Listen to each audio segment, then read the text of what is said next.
பாரம் நிறைந்தவனாய் பல நாட்களாய் நான் அலைந்தேன். அந்த பார சிலுவையிலே எந்தன் பாவத்தை சுமந்தவரே. பாவ பாரம் நிறைந்தவனாய் பல நாட்களாய் நான் அலைந்தேன். அந்த பார சிலுவையிலே எந்தன் பாவத்தை சுமந்தவரே. உள்ளம் ஆனந்த கீதத்திலே வெள்ளமாகவே பாய்கிறதே. இந்த நாத்தும நேசரையே என்றும் வாழ்த்தியே பாடிடுவேன்.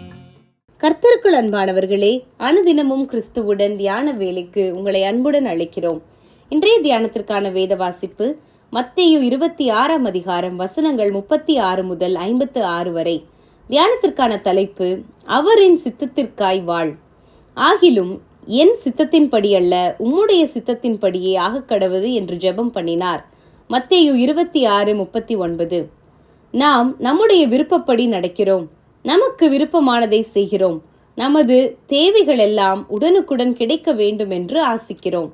ஆனால் நாம் தேவனுடைய சித்தப்படிதான் எல்லாம் செய்கிறோம், அவருடைய சித்தப்படியே வாழுகிறோம் என்று தைரியமாகவே கூறிவிடுவதும் உண்டு. தேவனுடைய சித்தப்படி வாழுவது என்றால் என்ன? நமது விருப்பத்தை, நம்முடைய சித்தத்தை அவருடைய சித்தத்துக்குள் புதைத்துவிட வேண்டும். பிதாவின் திட்டத்தை நிறைவேற்றவே குமாரன் பூமிக்கு வந்தார். பிதாவின் நாமம் மகிமைப்படும்படிக்கும் பிதாவின் சித்தம் நிறைவேறும் படிக்கும் இயேசு வாழ்ந்தார். இப்போது சிலுவை மரணத்தை நிறைவேற்றும் முன்பதாக பிதாவோடு உறவாடுகிறார். அந்நேரத்தில் இந்த கொடிய பாவ பாத்திரம் என்னை விட்டு நீங்க கூடுமானால் நீங்கட்டும், ஆகிலும் என்னுடைய சித்தப்படி அல்ல, உம்முடைய சித்தப்படியே ஆகக்கடவது என்று ஜெபிக்கிறார்.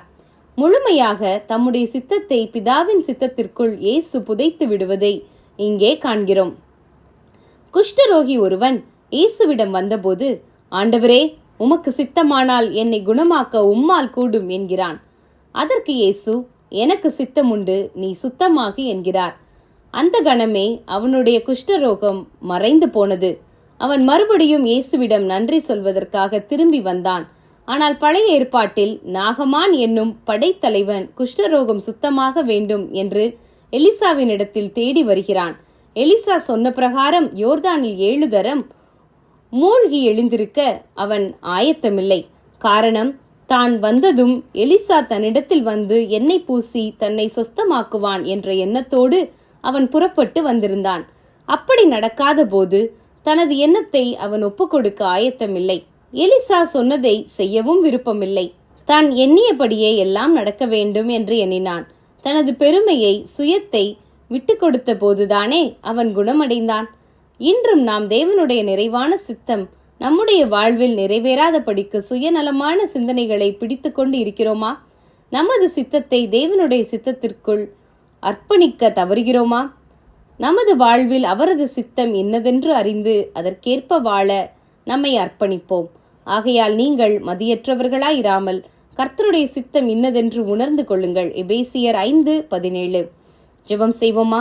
அன்பின் ஆண்டவரே, உம்முடைய சித்தம் போல் என்னை என்றும் நடத்த முற்றிலுமாய் அர்ப்பணிக்கிறேன். என்னை ஏற்றுக்கொள்ளும். ஆமேன்.